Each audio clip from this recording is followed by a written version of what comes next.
When was the first time you hit 40 lakhs? I think I paid myself 40 lakhs in 2021. Started off an agency in early 2020.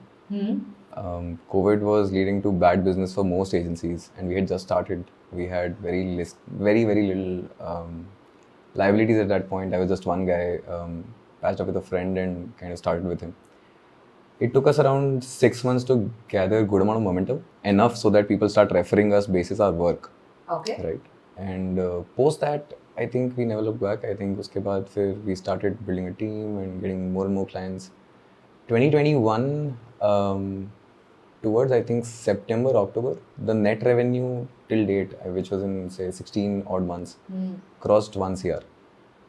And that's when I paid myself You money. could take 40L out of the business. Yeah, I took 40L because I was very broke and I was not taking salary. So like, abhi to Payday. yeah, payday. Correct. I took a pay of 40L back in 2019. I was consulting for the first half, ran an agency for the second half. Cumulative pay for that year was around 40L. This was the agency was Avalon Labs, which sort of grew up to be a big name. We were doing performance marketing. That was my year of making 40 lakhs. Yeah, same 2020 is when I made 40 lakhs into. I used to work completely as a freelancer again, and any client that I used to charge, let's say $2,000, $3,000, $4,000 that we used to give as a bill, I was positioning myself as an agency in front of the clients, and I had huge gig workers, a lot of people available to work with me at any given point of time. You're essentially a freelancer orchestrating an agency with a network of freelancers. Yes.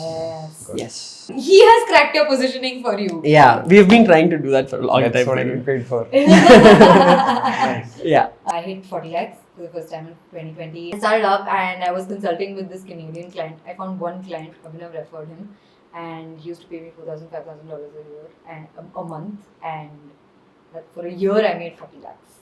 Okay. Wow. Nice. Yeah. Next. What has your year-on-year income been like? What was the salary? What was the year? What was the role? And what was the organization? Or what were you doing? Ever since you started. Ever since you started. Ever since you started. Yeah, that's great. Shit. Okay. Okay. I joined Metal in 2015. That was a campus placement. I was getting paid, I think, 5.5 lakhs per annum in that job. My job was essentially to be a part of the marketing team and do anything they needed, which was things like email marketing ka bhi likhna hai, there was copy, there was design a Marketing little bit, landing generalist. page. Yeah. So, Makes sense. Yeah. yeah, I think the founder said that, okay, we are building a new product. This was to compete with AMCAT. Aspiring Minds ka AMCAT hota hai. It's a What is AMCAT? AMCAT is a employability assessment test. So essentially, you give that test and they tell you are fit for an engineer or a CS role or a some whatever okay. role. Oh. So we started working on that, but till then मेरे को थोड़ा SaaS वाला कीड़ा आ गया था life में. So I looked around and found this one company called Wingify, which was like known to be the SaaS का बाप company, best company ever. Surprisingly, the marketing leader there, he reached out to me and he offered an email plus marketing automation gig to me. Okay. 2016, I jumped to a 9.5. Same year, I think I moved on to a 10.5. वो कुछ appraisal cycle, something happened Nice. there. Yeah. SaaS in Delhi was very limited. I wanted to also speak to more people, and everybody I speak to would be in Bangalore, based out of Bangalore. Somebody put me in touch with this two incredible founders who were building File. It was an expense management software. Yeah, so I went to File. This was 2017. Okay. So every 1 year I was changing till now. Okay. And then File mein I stayed till 2.5 years. My role moved from setting up the marketing team, the first marketer, to also move 8 months of product manager gig where we tried to make the product B2C ready. We said, okay, freelancers and a lot of other people have to file expenses also. So can we design something for them? 20 is what I was doing in 2018. So we raise a round. We start doing a little bit of paid marketing. And then there's this family requirement जहाँ पे मेरे को घर वापस जाना था. So I could have continued in the job, but I left the job. I went back home, stayed with mom for a short while, 6-7 months. post that, I gave up on software. I felt like software नहीं हो पाएगा अभी. And then COVID hit. And I was paying rent for 2 more months as well. But meanwhile, I realized now I'm locked in here. I have a 11-month ka lease to take care of. Let's start consulting. So did that for a month and then said कि company register कर लेते हैं. A lot of people they look at you differently if you are how you're collecting your invoice, right? So if it's a company invoice, it's a different thing. If it's a freelancer, it's a whole different vibe. Stop looking at me. I'm sorry. So the agency, we started calling it Trekker. The idea was that there was no one. I'd worked with agencies in the past, and I realized that all of these guys, they have zero B2B SaaS context. What Like, agency did you start? the idea was to do demand generation for B2B SaaS companies specifically, Okay. right? There was nobody else back then doing it. B2B SaaS specifically कोई नहीं कर रहा था. And it was a very small niche. Not a lot of players, not a lot of people knew about what was B2B SaaS. So felt like a good positioning, and it did turn out to be a great positioning. I think quite a few people heard of us as that these are guys specifically for B2B SaaS. Nobody else is doing this. They have a lot of context, so work with them. So we started doing everything that would come our way. And yeah, that was it. I think that was my ticket to 40 lakhs. So walk us through that. How long did you take no money for, and then when did you for the first time take money? Right. I took no money for 6-7 months. Then I took a very small amount because I had to pay my ऐसे rent and बाकी सब करना था life में. So I took, I don't even remember how much, but I think 1.5 lakh or something of that sort. I just took that much. There was no expense during COVID, especially in Manipal. So got lucky there, and there was nothing else to do. So we kept working a lot. I think we reached a net revenue of 1 crore, as I said, in 2021 in 16 months. And that's when I took a big payout. Okay. And beach mein, I think I had to fill some gaps. So I did take, say, 1 lakh, 1.5 lakh, something of that sort from the company. But this was only on a need basis. Okay. This was not as a salary or anything of that sort. So once we hit 1 crore, we kind of knew what we were doing, and then we wanted to do a lot more. And I think that's where I started getting burnt out a lot. I was playing this role of a founder and then a team manager and then a ton of things. It just didn't. At some point, I realized that I'm all over the place, and instead of trying to fix this, I kind of went back to how it started. This was not a conscious choice. I did that to fill a gap कि वो cafe is shutting down and I have to do something. All of those thoughts started popping up, and I realized that okay, this is not what I planned to do, and maybe I need some time to understand what I really want to do, and then go ahead. And now I've thought a lot about this. I don't think I want to do anything specific. I just want to have a good day every day for the rest of my life. Very challenging. Yeah. And I went to the market and started speaking to people that okay, if I want to exit, I have an incredible team. We had a superb team. Everybody was. A lot of SaaS companies tried to reach out to our team, get a few folks. Yeah. Poaching was full on going on. At this point, I was talking to one of my mentors, and who also happened to be one of our biggest customers, Goodera. And he told me that we are going to raise another round, and I need your kind of marketing firepower, right? Became a very good fit for Goodera. This is the kind of team that they needed at that point. And I also looked up to the guy who was very helpful in the entire journey, and I knew that he would be a good person to work with. So we took that leap where the team was completely absorbed at Goodera. As a reward, everybody who was on the payroll got a little bit of bump. So when we went there, it was a good deal for all of us. 2022 head of marketing, Goodera. Yeah. So it was 80% marketing, 20% design. Did that for exactly 1 year. What year was this? 23. 2023. Till 2023, I did that. Okay. And what was your pay? My pay was 75, so it was 50 plus 25. That's what I was earning. So 50 was fixed, and 25 was the variable component there. Very nice. Okay. Yeah. So 6 months into Goodera, I figured that the right path for them is pure play enterprise sales. Abhishek also realized the same thing. Abhishek is the founder of the company, so he also realized the same thing.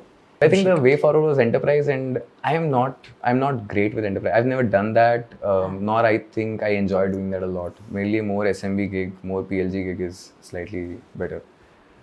So there was not a great fit, and I wanted to do something that kept me very excited. I'd made enough money generally, तो मेरे को लगा कि अभी I'll do things that I want to do, Right. and that make me money. ज़्यादा नहीं बनेगा तो भी little bit less also works, but Okay. we'll do something that we want to do. Now, yeah, I'm a founder again. So the two kitchens we are running right now, one is called Ministry of Oats, the other is called Cold Supply. Both of them, they need 60% of their life is going to be marketing them. Okay. So that's how I look at it. For me, I'm running two brands. I'm marketing them is what I'm doing. I have partners in both the companies this time. Something that I didn't do last time was have a partner. So that led to a lot of burnout, and I consciously opted to have partners this time. Nice. What do you make? Correct. I make nothing. Minus. Yeah. I Negative. lose. Burn on a monthly basis. Well, how much you lose every month? Personal Um, money. This is not company money. It's Personal. all Yeah, yourself, it's savings. my money only. Bootstrapped. I'm currently losing around 4 lakhs per month. Fantastic. Fantastic. Yeah. You Yeah. have- You didn't have a partner during Ricoh? No. Oh, you were all alone. And rest of the team. That's how I felt. Oh yeah. Yeah. But you had like a friend who was a partner. You were saying we. So your team was very. Not really. I'm talking about the team itself. Oh, So the- one person on my Okay. team, she was a solid champion. Varsha. She's a Commonwealth gold medalist here. Whoa. What? Whoa. She used to sail. She's still, I think, coach for the Indian team or something. She Yeah. kind of took the role of chief of staff. Wow. So she made my life very, very easy for a lot of time. But you still felt alone. हाँ but वो तो हो ही गया था ऐसे Life is hard. मैं और मेरी तन्हाई types Okay, wait. I came to Bangalore for the first time in 2016. Worked at Your Story. Made about 15,000 rupees a month. 2017 started off with some really good guys. It was called Avalon Labs. Made about 0 rupees for the first couple of months. Then 26,000 rupees a month is what I was making. 2018, I decided to venture out on my own. Did some consulting. 2018 end is when I came back to the old guys, to the same company. 2018, 2019, that financial year, collectively I made about 40 lakhs. 2020, we raised some money for Avalon Meta. The salary that I took was about 1.5 lakhs a month. 2020, I was at 1.5 lakhs a month. That's 18 LPA. 2021, I was there. 2022, I was at 18 LPA. 2023, I was at 18 LPA. We sold the company, I was at 0 LPA. Then I started consulting. I make somewhere between 40 to 50 L right now. Damn. Nice. By the way, आपका भी cut जाएगा. ठीक है सही है I started as a copywriter in 2017. I used to make 25,000 rupees, and then I moved to client servicing in 2019, and that's when I made 35 to 40,000 rupees a month. Then I quit. I started up, made zero money on the startup, but made $5,000 a month on the consulting gig with the Canadian client, only for that year. Next year, I moved to a full-time job, so I started to make 18 lakhs. The year after that, I moved to Homelane, where I make between 20 and 25. And yeah, that's my role, and that's 2024. Yeah. Wow. तुम लोग साल देख लेते हो यार. मैं freelancer हूँ, मैं तो महीने में खुश हूँ. अरे but government को तो salary. Amazing. गवर्नमेंट को क्यों बतानी है मैं क्या क्या कर रहा हूँ. कब जब बतानी है बता रहा हूँ. So basically in 2017 when I got started from my university level, from internships to a job to showcasing revenues for them, I went from 15,000 rupees per month to 45,000 rupees per month to 70,000 rupees per month. I was in my third year of university when I did this. When I first got paid for an internship cash of 15,000 rupees and then 45,000 rupees to be a full-time, to be a part-time employee, and then at a full-time level at 75,000 rupees. Damn cool. That happened in my third year of engineering, and in the fourth year of engineering, I basically did I sustained the same element in 2018. So I got paid 75 every month. Okay. Then in 2019, I got out of the university, started my own agency, was making like 40,000 rupees per month Doing what? between 2018-19. I was providing social media marketing services to local businesses in Bangalore, right? And then trying to figure things out. And in 2020 is when I actually figured going out there in the US and UK market. That's where I actually started seeing real money. 2020 first half was like 18 lakhs. Revenue, and then but the 2020 second half was almost 50 lakhs in revenue. So you ended the year at That is 70. I ended the year at 70, and then in 2022 to 2023 I added my edtech part to it. Then I think I was It's your making edtech 70. business essentially. EdTech business, which was basically a community to run the agency seamlessly. So that gave me extra 25 lakhs in revenue. So that would be so 75. I ended at 75, 2022, So you 2023. sustained it. 2022, 2023 was very good. But also my expenses were also like killer bomb. That just How did you decide to start freelancing or run an agency? I ran an agency in college Okay. for a very short while. Tinkle करके चलाते थे अपन. Yeah. And we used to work with Social Cave and a lot of local businesses like how you did it, Ah. right? So we set up, and back then setting up a Facebook page was something you would get paid for. But I had done this before, and after getting paid for it as an employee also, I knew that there was a small niche tha B2B SaaS, nobody else was there. So it was an obvious thing to do. But it was never the plan. I say, when I was 15, I did not plan to be an agency owner at all. It just happened. It just... It was an accident. It was an accident. It was an accident. Yeah. It was more of a means of survival. That was it. Freelancing, I started freelancing because I needed money, because I quit my job to start up and I needed money to fund the startup. So you were in seed funding while freelancing. I mean, You seeded your. She seeded her own cash, bootstrapped. Like, I was just making money for my. I lived at home, all my expenses were taken care of. I needed fun expense and I needed startup money. That's all. Lucky you. At this given point of time, what do you think about the difference between being an agency owner or a freelancer in the perspective of financial stability? What's better? What's better and why? I think agency is more difficult. Maintaining a great cash flow, a healthy profit margin, healthy expense and income ratio. It's just as a function of the fact that it's bigger in size and there are more expenses, there are more units you're dealing with. The entropy is much higher, right? You have a team to manage, you have to retain them. Today there might not be business, but you're always, as an agency owner, I think you're always bullish on the fact that give me like 2 more months, I'll get 2 more clients and I'll utilize the bench in some way. Right? There were 1 or 2 times when we had that problem of running very close to not being able to close the payroll. It was just twice that it happened. It was first in the beginning and second towards the end of it, this 1 month I remember. It's one of the biggest problems of running an agency. Having a full-time payroll and a part-time revenue promise. That's a bad combination to have, right? So yeah. Beautifully put. Instead of running Avalon Labs, we were servicing clients from the US 2017. Yeah. And the contracts would be 1 month to 3 months. Very occasionally, very rarely would it grow beyond 3 months. And this became a problem. Because part-time revenues on a full-time payroll really becomes a problem. Is this learning that I had that how much and how you get paid depends on the pockets of who's paying you. So we were working with these small businesses of the US where, sure, your margin is great, but then you change the game and you start working with funded clients who have funding who have run there for 3, 4, 5 years. Yeah. And you're giving a very critical service which they can't opt out of. Then, from 3 months contracts, I saw contracts extending beyond 12 months and beyond $16,000 a month from a single client. Wow. And there's another sort of pattern that I saw that the 80-20 rule really applies. You will have 80% of your clients giving you shit revenues, and then you'll have this one big ass whale that'll give you 80% of your revenues. I agree. Sure, there's instability on both ends, but as long as you crack this, getting the right prospect, then it solves. You can make an agency financially stable, you can make a freelance career financially stable as long as you choose the right kind of clients to work with. Yeah. So work with clients who have money in the system, who have money in the bank. So I've been in an agency and I've been a freelancer, and running an agency is running a business and freelancing is making money for yourself. So I think while it's easier to do freelancing and it's harder to maintain the payroll of an agency, in the long term the business is going to be more financially sustainable than you as a person selling your time. Yes, that one thing you said, right? The freelancer limitation is very true because you're selling your time. Yeah. And an agency is not just selling your time.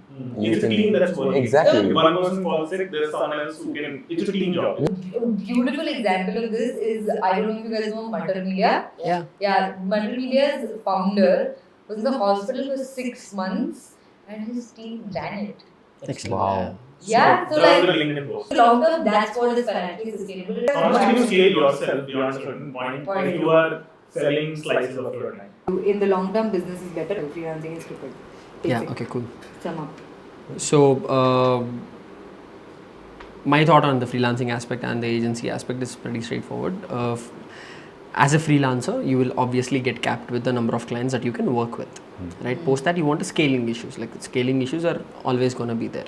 At that given point, you will start looking for partners and everything, and you will start to find people who would help the way that you would want to work and grow. Then eventually, depending on how many clients you onboard, it'll start looking like an agency. The issue with being a freelancer is that positioning is not gonna get you authoritative clients. You're not gonna have authority to actually do work in clients. Though I am a freelancer, I'll never position myself as a freelancer.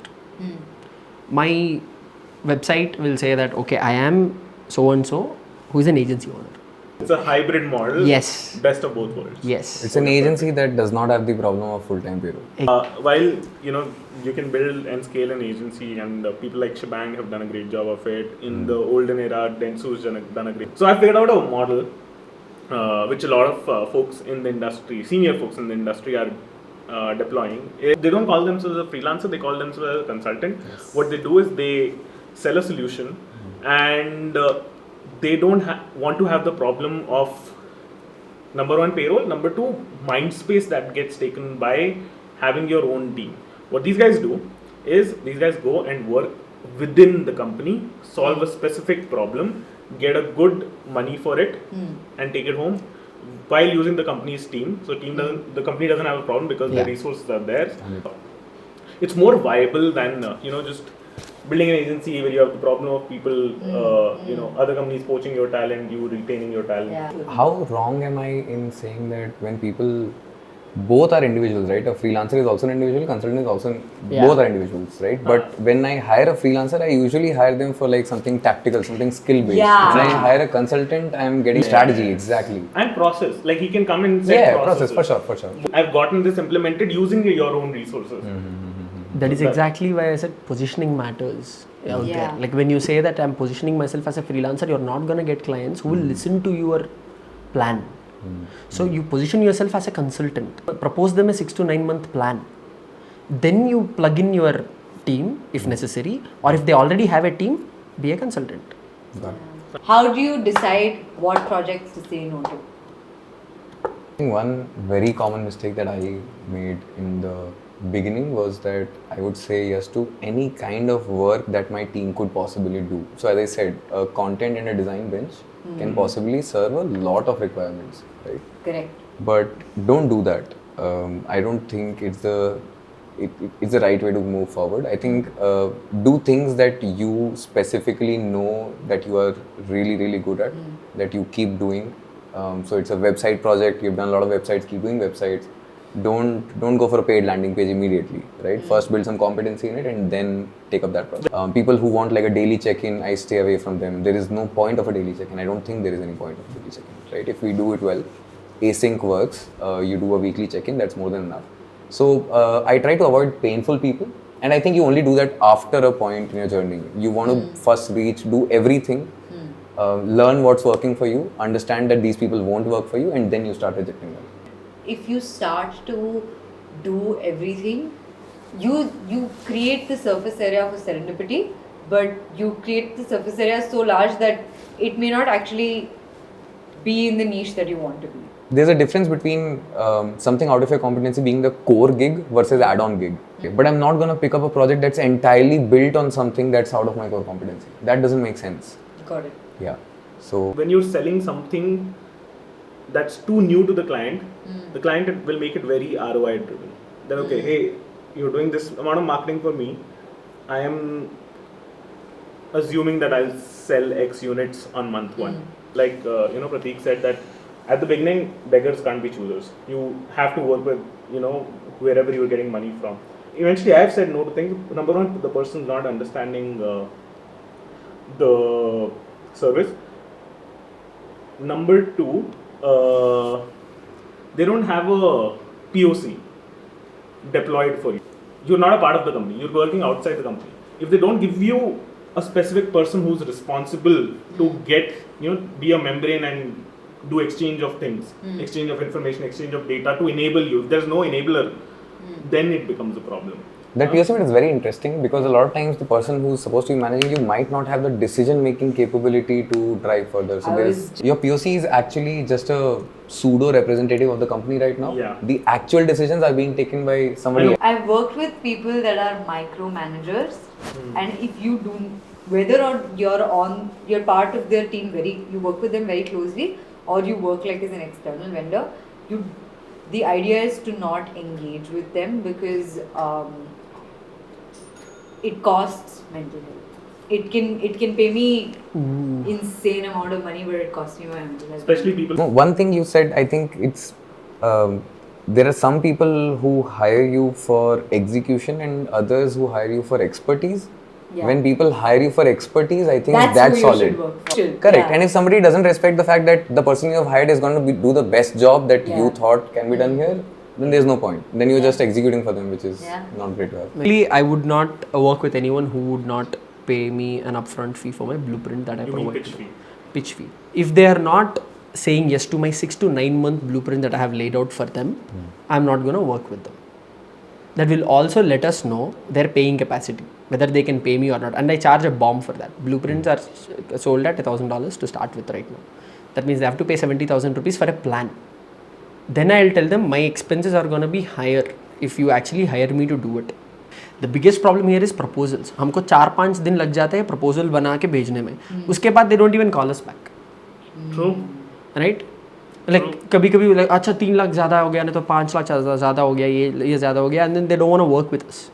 So if you are ready to pay for my proposal, that is when I'll go ahead and work. So the moment I know that 70,000 rupees he said yes for the proposal, that means 33 lakhs to 4 lakh rupees client is gonna be on my way. Nice. Nice. That's a smart one. That's a system. Very nice. Systematic. Just